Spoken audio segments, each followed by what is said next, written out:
qui me tarde, juste ce qui me tarde, de sentir l'odeur des merguez. Yes, he's a Jew. Non, regardez-moi, corruption.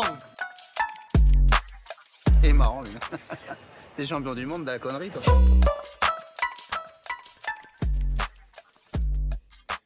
Et bonjour à tous, bienvenue dans le Poteau Sport Club, expert en rien, passionné de tout.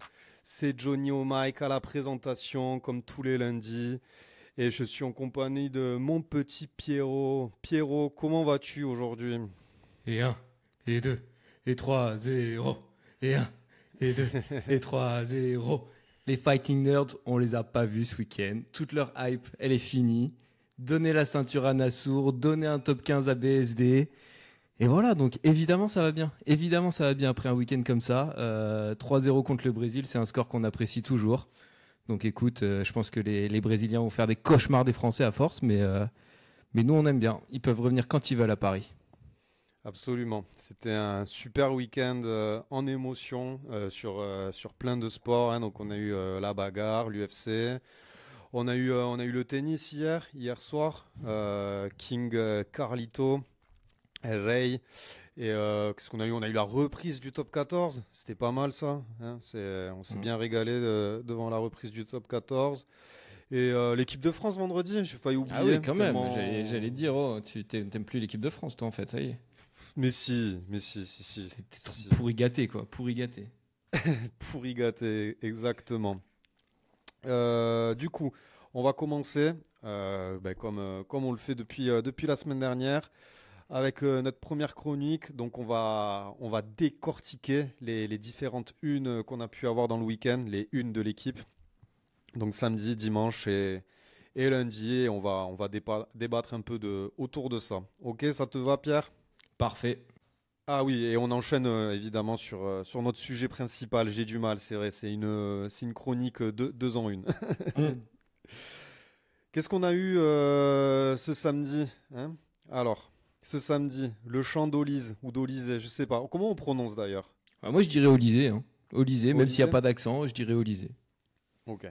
Qui nous a fait un... Ce qui est au cœur du débat aujourd'hui, d'ailleurs. Olise, Olysée. Oui. Comment? Non, vas-y, continue, t'inquiète. Qui nous a fait un super match, un match XXL en équipe de France, qui s'affirme de plus en plus en équipe de France, n'est-ce pas? Ah ouais, moi, vraiment, le nouveau chef d'orchestre des Bleus, il m'a régalé. Chef d'orchestre, carrément. Bah, je trouve que c'est le meilleur profil qu'on ait là pour remplacer Griezmann dans ce rôle de numéro 10 un peu. Le lien entre le milieu de terrain et l'attaque, je trouve ça bien. Je trouve qu'il remplit bien ce rôle. Sur le but, il est au départ de l'action et il lance Barcola et il revient pour finir en deuxième lame. Donc ouais, moi j'aime beaucoup. Je pense que ça peut être très intéressant pour cette année à venir et pour la Coupe du Monde évidemment. Bon, il y a encore beaucoup de monde et il y a beaucoup de concurrence à ce poste-là avec des petits jeunes qui sortent, mais je pense qu'Olysée a une vraie petite longueur d'avance depuis son fameux match face à la Croatie en Ligue des Nations. Et là encore, reprise, rentrée des classes pour l'équipe de France et lui, il est présent. Bon, ce qu'on peut dire en tout cas, c'est à chaque fois qu'il a été sélectionné, il n'a pas déçu. Même au contraire, je trouve qu'il a toujours apporté quelque chose, que ce soit dans le jeu, dans les passes, les buts. C'est quelqu'un qui marque et c'est important. Et il le fait aussi en club. Et franchement, le Bayern, ils ont fait une bonne pioche il y a 2 ans. Hein, c'est ça, quand il allait au Bayern. L'été dernier, ouais. Il a déjà fait l'été une dernier saison à peine. Ouais, c'est juste après l'Euro, après les JO et tout. Tu vois, je pensais que c'était un peu plus, qui fait preuve d'une certaine maturité. Il s'est déjà imposé comme un voilà. cadre du Bayern et tout. C'est pas donné à tout le monde, donc vraiment tu vois, gros potentiel. On n'en entendait pas trop parler parce qu'il était un peu en Angleterre, il n'est pas passé par la Ligue 1 et tout, mais quand il a explosé, il a vraiment explosé.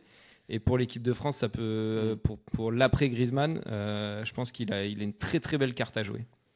Moi, le seul truc, c'est un hic, et c'est pas une pique ou une attaque. C'est juste que je sais pas s'il se sent vraiment français à 200%, tu vois. Je dis ça dans le sens où il parle pas très bien français, mais de par ses origines, etc. Et je me demande si à la base, il est venu en équipe de France parce que c'est l'équipe de France ou parce que, hormis la barrière de la langue, il se sent vraiment français à 100%. Tu vois ce que je veux dire? Ouais, je vois ce que tu veux dire, mais je suis pas forcément d'accord parce que pour moi, je suis sur un terrain glissant. Ah ouais, là vraiment. C'est... Bon, bref, je vais pas m'étaler plus que là, on va avoir des problèmes. Mais je vois ce que tu veux dire, mais après, en fait, il aurait pu choisir entre la France et l'Angleterre, du coup, c'est ça. Hein, donc, tu vois, je me dis pas qu'il aurait pu forcément se dire, la France, c'est forcément bien meilleur que l'Angleterre. Tu vois, s'il avait été plus attaché à l'Angleterre, je pense qu'il y aurait été. Il n'y avait pas vraiment de. Tu vois, c'est pas comme si tu fais un choix entre la France et j'en sais rien, mais il y a beaucoup de joueurs africains d'origine africaine qui viennent jouer pour l'équipe de France parce qu'il y a quand même une différence de niveau, parce que c'est plus prestigieux de jouer pour l'équipe de France. Là, comparé à l'Angleterre, alors oui, évidemment, la France est 100 fois plus prestigieuse que l'Angleterre, il ne nous arrive pas à la cheville, il n'y a aucun doute là-dessus.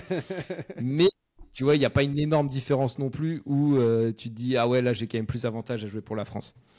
Donc non, je ne suis pas forcément d'accord avec toi sur ce point-là. Ok, bon. Mais par contre, bien. juste pour l'équipe de France Oui. en général, j'aime bien ce que Deschamps nous a proposé, même s'il va prendre une petite biscotte plus tard. J'aime bien ce qu'il propose là. Plusieurs matchs de suite avec 4 attaquants, des offensifs. Koné, Tchouaméni en double pivot, j'adore. Et 4 offensifs devant, je trouve ça vraiment parfait. Oui, Voilà. bon, il nous fait tout le temps ça en période hors compétition, au final. Ouais, je sais pas s'il l'a fait vraiment tu vois, plusieurs fois de suite et tout. Je sais pas. J'espère, je me dis, vas-y, pour sa dernière, peut-être qu'il va changer son fusil d'épaule et qu'on va avoir droit à un feu d'artifice sur le terrain aux États-Unis. J'espère en tout cas. Ouais. Bon, et ensuite, on a en bandeau, on a quelques petits clashs entre dirigeants de clubs de Ligue 1, dont l'OM et Lens qui se liguent contre la Brune. Donc je sais pas si tu as quelque chose à nous dire sur ça. Je t'avoue que j'ai pas trop suivi cette histoire. Je pense juste que si les clubs se réveillent enfin et essaient de combattre le pouvoir en place avec La Brune et Nasser Al-Khelaifi aussi, qui est un peu La Brune qui est un peu le toutou de Nasser à ce qui paraît. Donc voilà, j'en connais pas plus que ça. C'est les bruits de coulisses. J'en suis pas encore au niveau de Daniel Riolo, avoir mes informations et tout ça, donc je vais pas m'en dire plus que ça, mais si ça peut un peu mettre un coup de pied dans la fourmilière du football français, je pense que c'est pas plus mal. Très bien. Et ensuite, on a Verstappen qui nous dit qu'il n'est pas assez rapide, blablabla, alors qu'il a gagné le lendemain. Et voilà, c'est ça. Bon, on va passer à la une du dimanche.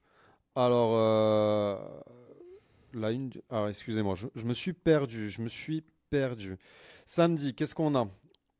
Non, pas samedi, dimanche. C'est compliqué. On n'a pas beaucoup de ce week-end. Hein.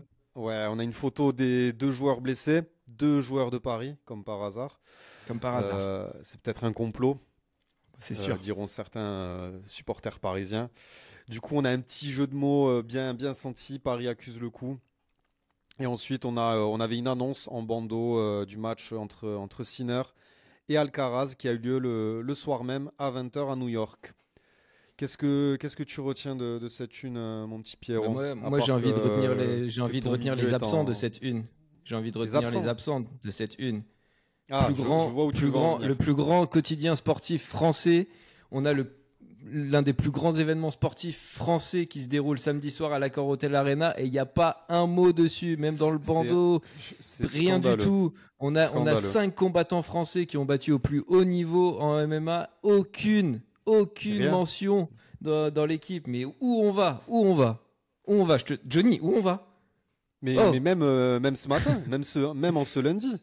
Ouais, ça aurait été bizarre de faire une mention en ce lundi, alors que ça aurait dû être hier. Mais oui, maintenant que tu le dis, en plus on en a parlé. On l'avait dit, tu verras, l'équipe va même pas le mentionner, il y a rien. Ben voilà, ça a pas raté. Ça a pas raté. Donc je trouve ça un peu dommage et ça montre encore que le MMA est pas très bien accepté t'as beaucoup de médias spécialisés dans ça, RMC qui couvre super bien les événements, mais là on avait l'UFC Paris, une fois par an, c'est l'événement de sport de combat le plus suivi en France de l'année, et il n'y a pas une mention dessus, alors qu'on a en plus un Français qui est tout proche d'aller combattre pour le titre, donc voilà, un peu salé de cette absence. Surtout qu'on aurait pu on aurait bien pu s'amuser au niveau de la une. C'est pas comme si on avait eu 5 défaites. Tu vois, pour le coup, c'est assez glorifiant. On a eu des victoires, 5-0, dont un 3-0 face au Brésil. Il y avait de quoi mettre en avant ces sportifs. Et je trouve c'est d'autant plus mesquin que ça fait une sur le match de la France qui a eu lieu il y a 2 jours, quoi. Mais je suis d'accord, je suis tout à fait d'accord. Donc là, on se concentre sur les blessés comme s'il y avait. Enfin, c'est même pas encore s'il y avait une énorme actu à côté et que voilà, ça prenait pas dessus. Là, il n'y a pas d'autre actu vraiment. Et du coup, je trouve ça vraiment dommage parce que ça aurait pu mettre en lumière un peu ce sport qui est encore trop pas assez médiatisé à mes yeux en France. Mais bon, ça viendra, c'est tout jeune. Et si on commence à avoir des vainqueurs et des champions UFC parmi nos Français, peut-être que ça changera. Dis-toi que quand j'ai regardé les unes, parce que je travaille un petit peu avant l'émission. Pendant la conférence de rédaction, Je travaille un petit peu, donc comme d'hab, j'ai tapé l'équipe samedi 6, c'est affiché direct. Je tape l'équipe dimanche 7. Et je pensais que je m'étais trompé, tu vois, parce que je vois Dembélé et Doué, je fais merde, attends, l'équipe dimanche 7 septembre 2025, tu vois, pour être sûr de m'être pas trompé. Et non, ça m'a d'autant plus surpris, donc très très curieux. Ouais, et bon, quand même, juste pour dire un mot sur cette une, on va en parler dans la biscotte. Est-ce que Dédé a eu raison de faire jouer Ousmane Dembélé notamment, qui sortait d'une blessure avec le PSG, donc voilà. Oui, et après une très très grosse saison et un très gros été, un très gros été, donc on va en parler de toute façon. Et du coup, on a la une d'aujourd'hui, du lundi 8 septembre, King of New York, mais j'ai même envie de dire King of the World. King of the Tennis World. King of the Tennis World. M'oblige pas à dire d'autres mots en anglais parce que je vais bafouiller. Mais voilà, on a compris l'idée. Alcaraz qui nous a sorti hier une prestation XXL face à Sinner. C'est tout simplement les 2 meilleurs joueurs du monde. Est-ce qu'on en parle après, plus tard? Dans le MVP peut-être? Non. On va en parler maintenant du coup. Allez. Ça aurait pu être MVP, hein. Je me l'étais noté, mais bon, on va quand même mettre à l'honneur... Ils seront dans les mentions honorables. Ouais, voilà. On va essayer d'effacer les mégards de l'équipe.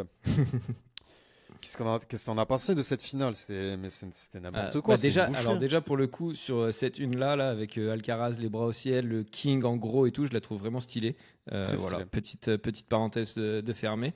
Mais ouais, j'ai kiffé. Et quand j'ai vu le début de match d'Alcaraz, je me suis dit, oulala, est-ce qu'on n'est pas sur le point de connaître une petite branlée pour Sinner et peut-être Alcaraz qui assoit sa domination pour un petit moment? Parce que là, s'il lui mettait 3 petits sets comme ça, le niveau de jeu, je pense que Sinner prenait un vrai coup derrière la tête et qu'il y avait un vrai fossé qui se serait creusé entre les deux. Je pense que c'est quand même déjà un peu le cas.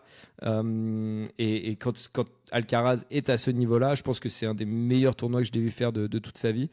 Quand il est à ce niveau-là, il n'y a juste personne, même pas Sinner, pour rivaliser avec lui. Parce qu'au final, dans ce match, tout dépend de lui. Quand il est trop fort dans le premier, Sinner ne voit pas le jour, il ne voit pas la balle, alors qu'il ne fait pas un si mauvais match que ça. Mais juste Alcaraz est trop fort à prendre la balle tôt, à envoyer des sacoches des deux côtés, amorti parfaitement, touché, retour. Au retour, c'était le seul petit point faible que je lui voyais. Là, au retour, c'était Novak Djokovic prime. Tout était retourné hyper agressif, hyper profond.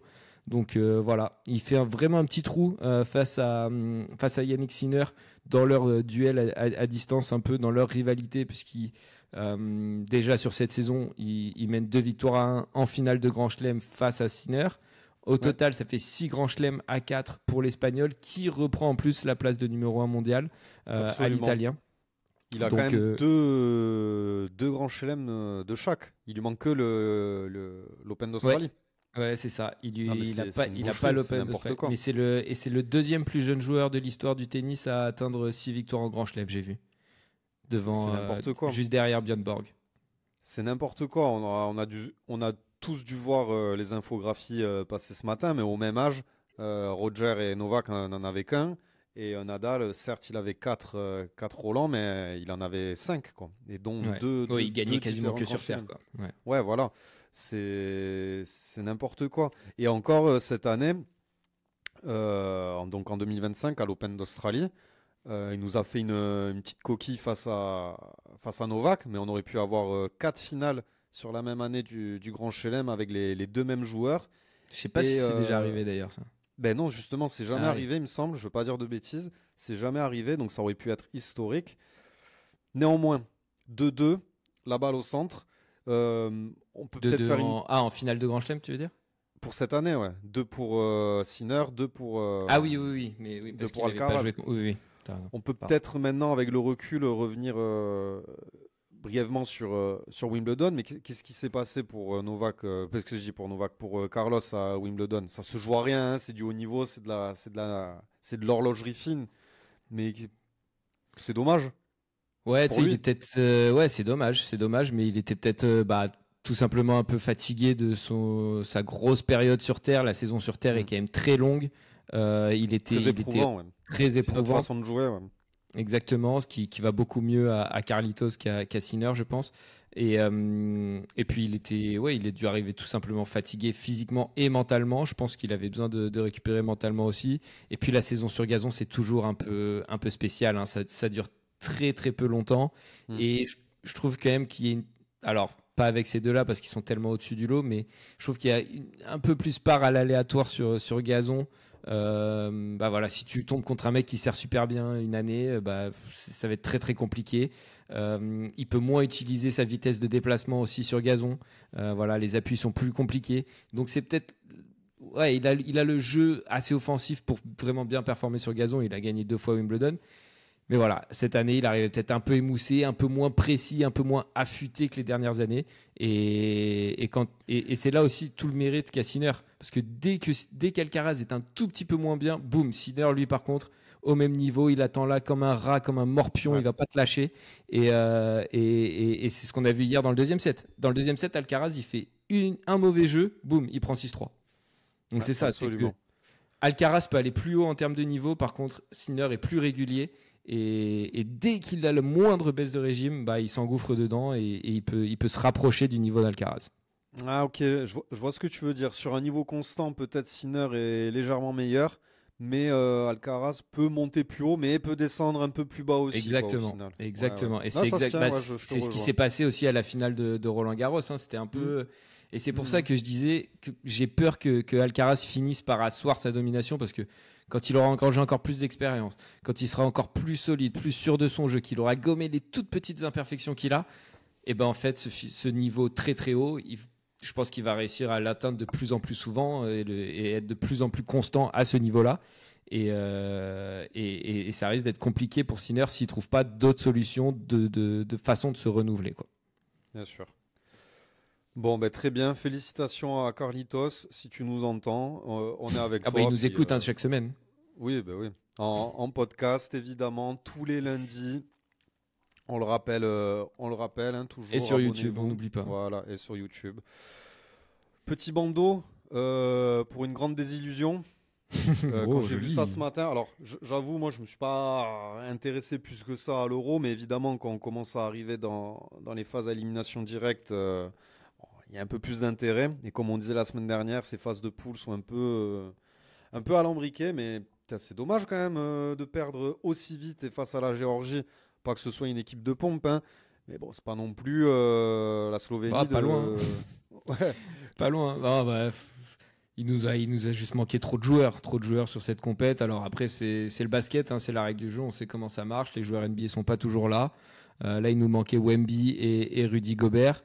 En plus de ça, on a Alex Sarr qui s'est blessé pendant les poules, donc on avait vraiment un secteur intérieur complètement décimé. Et puis c'est là qu'on a eu du mal, quoi. Et voilà, des leaders qui ont été bons, mais par intermittence. Gershon Yabusele qui fait un très bon match contre la Pologne pour nous sortir du piège, mais qui passe un peu au travers hier. Voilà, c'est une première compète pour la bande au nouveau sélectionneur Frédéric Fautoux. C'est vrai que ça fout la haine parce que moi, j'aurais bien aimé voir un France-Allemagne, des matchs un peu chauds en demi-finale ou finale. On n'y aura pas droit et il faudra se concentrer sur les JO en 2028. Et puis préparer ça et espérer surtout qu'on ait enfin des joueurs NBA qui viennent en équipe de France, pas seulement pour les JO, mais aussi pour les autres compètes entre-temps, pour vraiment pouvoir préparer au mieux ces JO et avoir une vie de groupe, un peu plus d'expérience avec cette vie de groupe, quoi. Bon, les JO, je me fais pas de soucis, hein, mais c'est vrai que les Coupes du Monde et encore plus les Euros, c'est toujours un peu compliqué, hein. Surtout quand tu as de plus en plus de joueurs qui jouent en NBA, donc c'est compliqué. Et pas qu'il y a un manque d'intérêt, mais il y a beaucoup trop d'enjeux financiers, physiques. Et je trouve que ces compétitions, elles sont toujours un peu mal placées, là. Cette compétition en début de saison, enfin, je sais pas. Après, tu es un peu obligé, hein, avec la saison NBA, plus les saisons en Europe qui se terminent en juin, ça reprend en octobre. Tu es un peu obligé de la faire pendant l'été. Donc, moi, j'aimerais surtout que les mecs. En plus, je pense que c'est bien pour leur développement, tu vois, de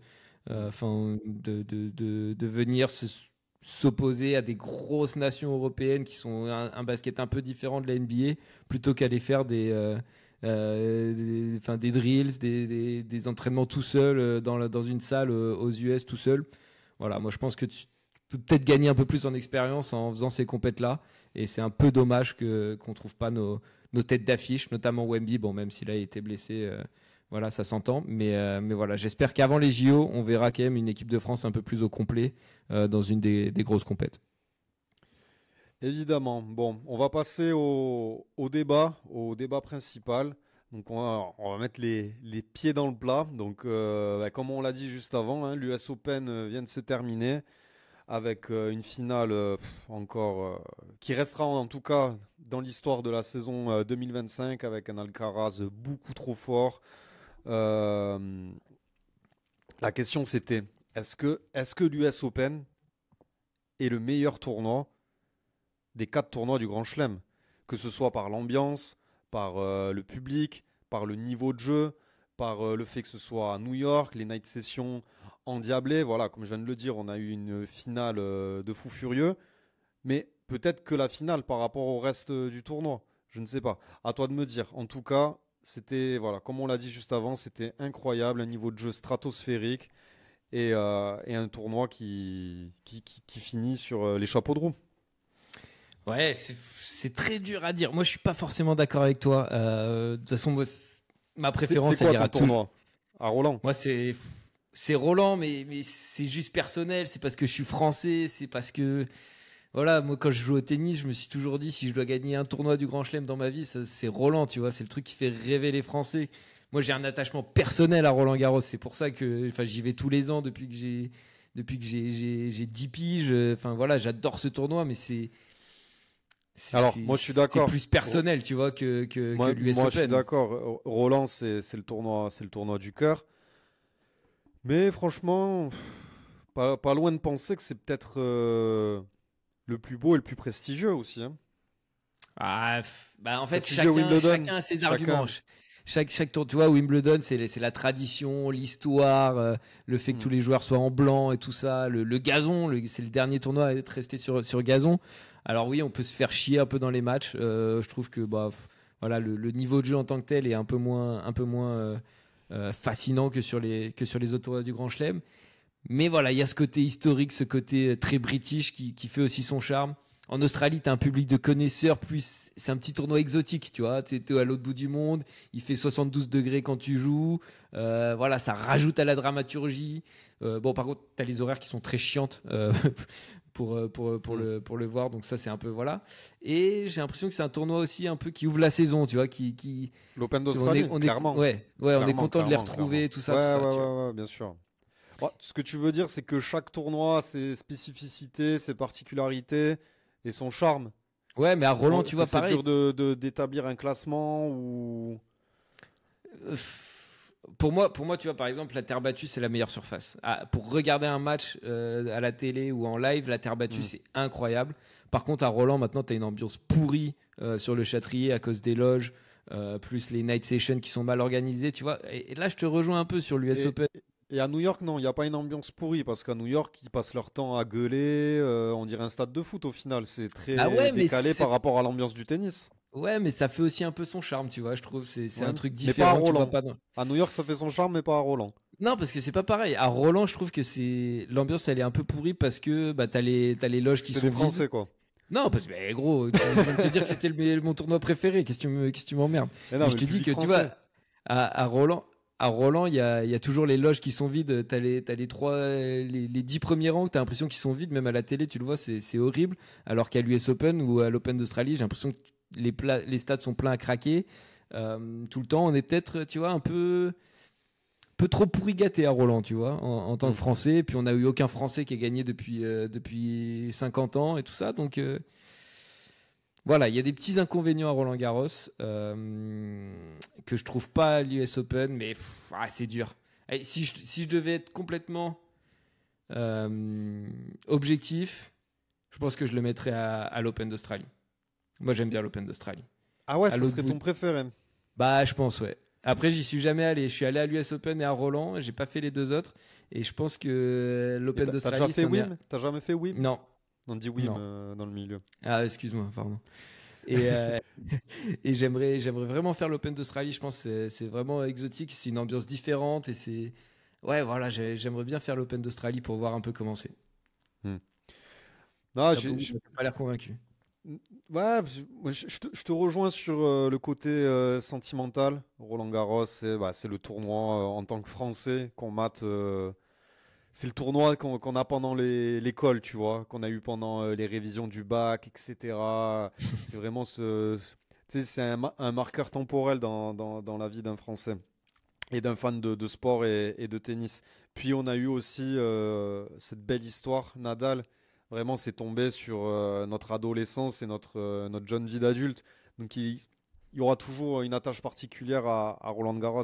Après, moi, ce que j'aime bien sur l'US Open, c'est que je trouve que c'est un des tournois les plus ouverts par le fait qu'il soit en fin de saison. Donc il annonce un peu la fin de saison, même s'il reste encore des Masters, normalement les Masters séries, les finales, quoi, comme gros tournoi. Mais ça n'engage que les 8 premiers du classement, c'est ça, hein, si je dis pas de bêtises. Ouais. Mais c'est un tournoi plus ouvert, il est en fin de saison, les joueurs se donnent. Et historiquement, on peut le voir, on a eu plus de gagnants différents, même à l'époque des 3 gros, que sur tous les autres tournois, où Federer et Novak ont enchaîné sur Wimbledon, où Novak a enchaîné à l'US Open, ou Rafa, n'en parlons même pas, a enchaîné à Roland. Voilà, les peu de tournois qui ont été pris par un Medvedev, par un Del Potro, par un Silic, ça a toujours été à l'US Open. Alors, est-ce que parce que le tournoi apporte plus de variété, ou est-ce que au contraire, il est un peu mis à l'écart par les plus gros joueurs? Ah non, Moi, je pense pas, que la par réponse, je pense que justement, pas à l'écart, je veux dire, mais entre guillemets, je pense que la réponse est entre les deux. Ouais, non, c'est sûr. Et puis moi, je te Démerdez-vous, vous rejoins. avez 4 heures. Je te rejoins sur le truc. C'est cool parce que ça clôture la saison un peu. Tu vois, Ouais. là, c'était un peu l'apogée, on va dire, entre de l'affrontement sur cette saison entre Sinner Alcaraz. On a souvent eu ça. On a eu des Nadal, Djoko, des Federer. C'est finales, je m'en souviens plus trop, mais ouais. Je me souviens de plusieurs finales Rafa contre Djoko qui étaient impressionnantes et qui couronnaient un peu le champion de la saison, même s'il y a le Masters en fin d'année. Mais c'est vrai, c'est un très beau tournoi. C'est un très beau tournoi et en vrai, on kiffe à chaque fois quand ça revient pour la rentrée scolaire. Et voilà. Très bien. Je viens de me rendre compte de quelque chose. Ça ressemble pas, à moins que j'ai raté. Mais il n'y a pas eu une seule mention de rugby dans la une de l'équipe de ce matin. Non, je pense qu'elle y était hier vu que les matchs étaient samedi. Et samedi, ils en parlent, je crois. Ils en parlent du PP. Brièvement, quoi. Ouais. Bon, très bien. Je crois qu'on a fait le tour, hein, sur la finale de l'US Open et l'US Open en général. En tout cas, il nous tarde, comme tu disais, que la saison, même si elle n'est pas vraiment finie, mais qu'en tout cas la saison des grands chelems reprenne l'année prochaine avec L'Open d'Australie. voilà, avec l'Open d'Australie. On n'a pas beaucoup dormi, c'est pas grave. Ouais, voilà, on n'a pas beaucoup dormi. Et peut-être pour une saison historique, qui sait. Peut-être qu'enfin un joueur gagnera les quatre grands chelems dans la même année. Ah, j'ai du mal à y croire quand même. Ouais. Ou peut-être qu'on aura un gagnant. Ah, et les deux sont tellement proches que je me dis que c'est c'est impossible qu'il y en ait un des deux qui gagne les 4. Quoi. Mais bon, on sait jamais. C'est vrai, c'est vrai. Pour finir, si je devais en choisir qu'un, je choisirais Roland hein, quand même. Ouais. Ouais, moi aussi. Moi aussi. C'est trop stylé, Roland. Même je sais pas, la terre battue, là, tu sors, t'as les chaussettes orange, je sais pas, c'est kiffant. Il y a une autre vibe, une autre ambiance. C'est trop bien, Roland. C'est trop bien. C'est Faudrait qu'on y l'odeur aille cette de la année, terre ouais. battue. Oui, Faudrait qu'on y aille. oui, faudrait. Ouais. On va essayer de s'organiser ça. Vas-y.